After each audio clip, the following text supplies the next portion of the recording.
Banyak versi yang berusaha menjelaskan keberadaan Yesus pada masa kanak-kanak dan masa remaja. Ada versi mengatakan bahwa Yesus pernah ke India, Pakistan, Cina, bahkan ke Jepang. Namun sebagai orang percaya tentu kita tidak mempercaya Yesus pernah pergi ke India, Pakistan, Cina, dan Jepang. Ketiadaan kisah kehidupan Yesus di dalam Alkitab sangat memicu rasa ingin tahu tentang keberadaan Yesus dan apa saja yang dilakukan oleh Yesus dalam 18 tahun kehidupannya yang tidak tercatat dalam Alkitab. Keinginan yang besar untuk mengetahui keberadaan Yesus telah membuat beberapa kalangan liberalisme menciptakan berbagai perspektif atau paradigma tentang Yesus yang lebih bersifat spekulasi dan mitos daripada bersifat historis. Berilah kepada Tuhan kemuliaan namanya. Sujudlah kepada Tuhan dengan berhiaskan kekudusan.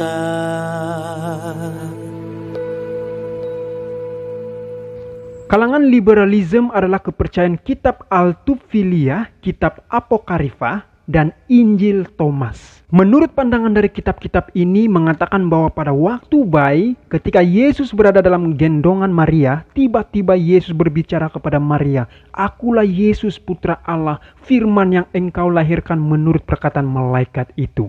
Maria terkejut dengan perkataan yang disampaikan oleh Yesus karena Yesus masih sangat kecil dan belum bisa untuk berbicara. Bahkan, kitab ini juga mengatakan bahwa Yesus pernah membuat mukjizat dengan cara mengeluarkan air dari pohon kurma. Dan Maria ibunya mencuci baju Yesus menggunakan air tersebut. Kitab ini juga menceritakan pernah sejumlah anak-anak di Mesir tidak mau bermain dengan Yesus. Mereka bersembunyi darinya. Yesus lalu membuat mukjizat dengan mengubah mereka menjadi kambing-kambing berumur 3 tahun. Nah, karena kasihan pada mereka, Yesus lalu mengubah mereka kembali menjadi anak-anak dan mereka akhirnya mau bermain dengan Yesus. Apakah benar demikian? Kitab itu juga menuliskan di mana Yesus pernah mempercepat langkah Yusuf dan Maria untuk cepat tiba di kota Hermopolis dengan mempersingkatkan perjalanan mereka dari 30 hari perjalanan menjadi 1 hari perjalanan. Apakah benar? Diceritakan juga khusus di Injil Thomas bahwa Yesus pernah membuat burung pipit dari tanah liat menjadi hidup. Kemudian Yesus membuat burung-burung itu terbang dengan cara Yesus hanya bertepuk tangan. Kisah-kisah lain juga diceritakan di mana Yesus waktu muda menyembuhkan yang terluka, membangkitkan orang mati, mengutuk musuh-musuhnya agar mereka mati, dan sebagainya. Nah, pandangan-pandangan ini menjadi sangat populer selama beberapa abad, begitu sangat populernya sehingga kisah tentang burung-burung pipit tanah liat itu masuk ke dalam Al-Quran di abad ke-7. Bila melihat dari pandangan dari kalangan liberalisme ini sepertinya sudah banyak mujizat-mujizat yang pernah Yesus lakukan dari masa kanak-kanak dan remajanya. Tentu cerita-cerita itu tidak diimani oleh kebanyakan orang Kristen. Kenapa? Karena apa yang dicatat dalam Injil-Injil yang palsu seperti itu sangat bertentangan dengan apa yang dicatat oleh para rasul atau murid Yesus sendiri. Misalnya, dalam catatan Injil Yohanes dijelaskan bahwa tanda mujizat yang pertama dilakukan Yesus adalah mengubah air menjadi anggur. Injil Yohanes jelas mengatakan itu mujizat pertama yang dilakukan Yesus. Perhatikan, Yohanes 2 ayat 11. Hal itu dibuat Yesus di Kana yang di Galilea sebagai yang pertama dari tanda-tandanya. Dan dengan itu ia telah menyatakan kemuliaannya dan murid-muridnya percaya kepadanya.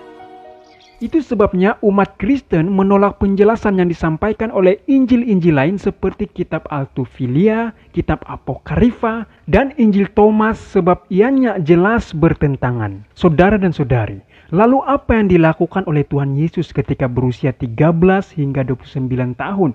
Apakah Alkitab yang kita imani ada mencatat apa yang Yesus lakukan di usia 13 hingga 29 tahun? Nah, ada beberapa petunjuk yang dijelaskan oleh Alkitab mengenai kehidupan Yesus pada usia 13 hingga 29 tahun. Kitab Injil yang kita imani memang tidak memaparkan secara rinci tentang kehidupan Yesus khususnya usia 12 sampai 30 tahun.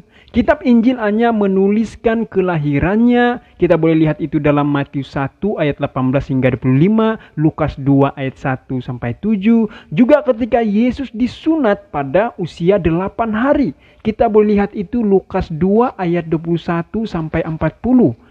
Yesus berumur 12 tahun di Yerusalem di Bait Allah. Kita boleh lihat itu di dalam Lukas 2 ayat 41 hingga 52. Dan kemudian dikisahkan kembali setelah Yesus berumur 30 tahun di dalam Lukas 3 ayat 23 dan ia memulai pengajarannya. Alkitab tidak memaparkan kisah kehidupan Yesus antara 12 tahun sampai 30 tahun. Hanya disebutkan bahwa Yesus semakin bertambah besar, bertumbuh dalam hikmat, dan semakin dikasihi oleh Allah dan manusia. Kita boleh lihat itu di dalam Lukas 2 ayat 52. Dan kitab Injil hanya berkonsentrasi pada pelayanan Yesus sejak ia dibaptiskan oleh Yohanes Pembaptis. Meskipun berbagai teori mengenai keberadaan Yesus pada usia 12 hingga 30 tahun, namun Alkitab adalah sebagai tolak ukur penyajian data yang sangat akurat. Alkitab memberi kita petunjuk di mana pada masa kanak-kanak dan masa muda, Yesus tinggal di sebuah kampung di Nazaret. Lukas menjelaskan saat Yesus berumur 12 tahun, di mana setelah Yesus kembali bersama kedua orang tuanya ke Nazaret dari Yerusalem, Lukas menuliskan Yesus tetap hidup dalam asuhan mereka. Selanjutnya, Yesus bertumbuh besar, bertambah hikmatnya, dan makin dikasihi oleh Allah dan manusia. Hal ini juga diperkuat dengan penyataan dari masyarakat yang hidup di Nazaret pada waktu itu, yaitu mereka yang mengenali Yesus dan keluarganya sebagai orang Nazaret. Jadi cukup jelas Alkitab menuliskan Yesus dibesarkan di Nazaret. Pertanyaan, apa yang dilakukannya di masa kanak-kanak? Sudah pasti ia taat kepada orang tuanya dan bertumbuh secara mental, fisik, spiritual, sosial, dan fasih dalam tutur kata, dan bekerja bersama Yusuf di tempat kerja tukang kayu. Sungguh ajaib arti riwayat singkat tentang hidupnya semasa kanak-kanak.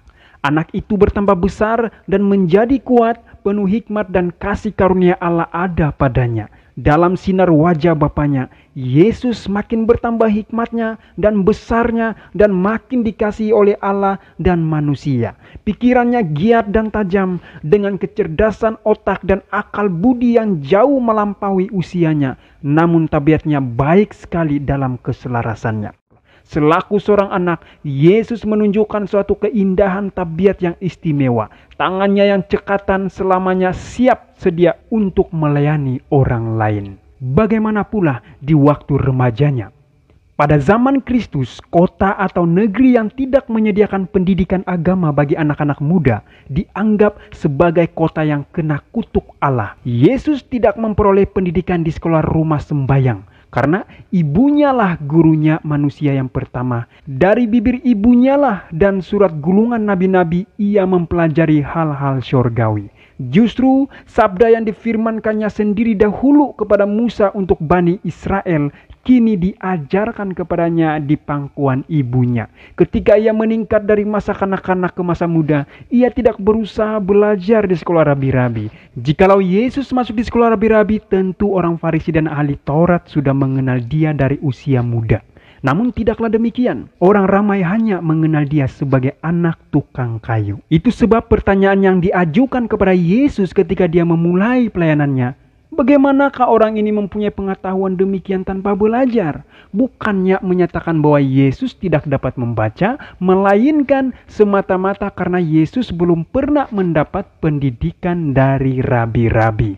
Jadi merupakan kesalahan ketika ada orang menambah bahwa Yesus pernah ke sekolah rabi-rabi. Tidak mungkin ahli-ahli Taurat dan orang-orang Farisi menjadi guru Yesus di sekolah rabi. Kitab Yohanes sudah jelas mengatakan Yesus tidak dikenal di sekolah rabi sehingga orang mengatakan, perhatikan ayat ini.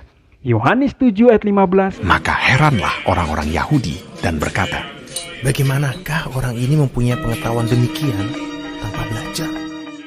Jadi jelas Yesus tidak dikenali di sekolah rabi karena tidak pernah mengikuti pendidikan sekolah rabi. Pengetahuannya yang dalam tentang soal-soal Alkitab itu menunjukkan betapa rajinnya ia mempelajari sabda Allah. Bukan hasil pendidikan dari sekolah rabi, tetapi terbentang di hadapannya ialah perpustakaan besar dari segala hasil ciptaan Allah di sekelilingnya. Ia sendiri yang telah menciptakan segala sesuatu itu mempelajari pelajaran-pelajaran yang telah ditulis oleh tangannya sendiri di bumi, laut, dan langit. Ia berusaha menarik dari benda-benda yang boleh dijadikan kiasan atau perumpamaan, yang dengan itu ia dapat mengajarkan firman Allah yang hidup. Maka tidak heranlah kita ketika Yesus mengajar selalu ada perumpamaan. Sebagai contoh, garam dunia, terang dunia, dirham yang hilang, jarum, mutiara, seorang penabur, pokok anggur, biji sesawi, dan banyak lagi. Dari mana dia mendapatkan semua itu?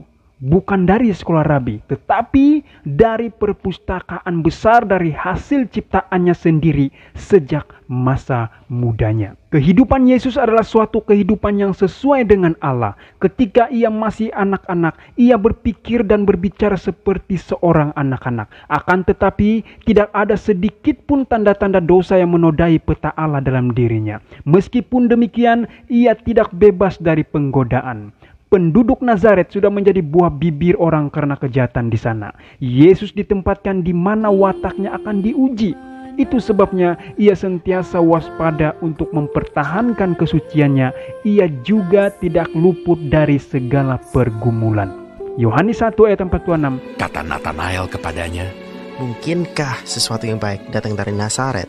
Yesus menjadi contoh bagi kita dalam masa anak-anak, masa muda, dan masa dewasa yang wajib kita ikuti dalam menjalani hidup kita.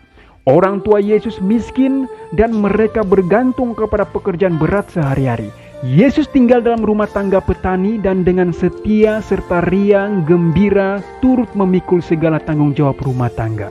Dahulu dialah pemerintah surga dan malaikat-malaikat dengan gembira melaksanakan segala perintahnya.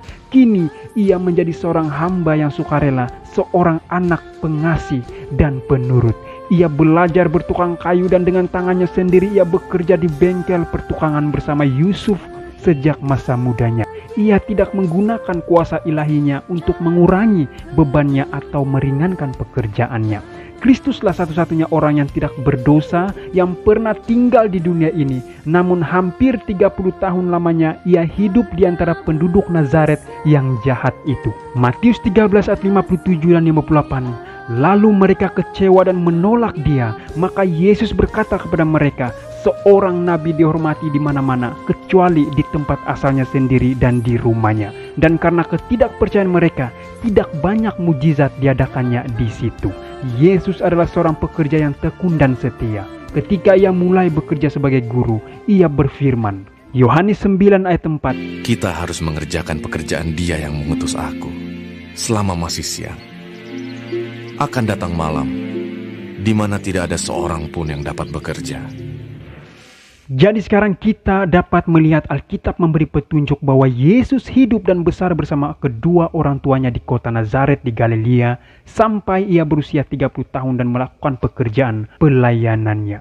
Lukas, salah satu penulis kitab Injil, dan beberapa penulis yang lain telah memberikan gambaran atau petunjuk kepada kita mengenai keberadaan Yesus usia 12 hingga 30 tahun. Meski itu disampaikan secara singkat, kita percaya bahwa Alkitab memberi informasi secara jelas kepada kita sebagai orang percaya untuk memahaminya. Secara khusus kita juga mengetahui apa tujuan Alkitab ditulis, yaitu untuk memberitahukan misi Allah bagi kita orang percaya, supaya kita memahami karya keselamatan yang dikerjakan Allah bagi kita orang berdosa, yang olehnya kita ditebus dan diselamatkan. Yohanes 21 ayat 25. Masih banyak hal-hal lain lagi yang diperbuat oleh Yesus. Tetapi jikalau semuanya itu harus dituliskan satu persatu, maka agaknya dunia ini tidak dapat membuat semua kitab yang harus ditulis itu.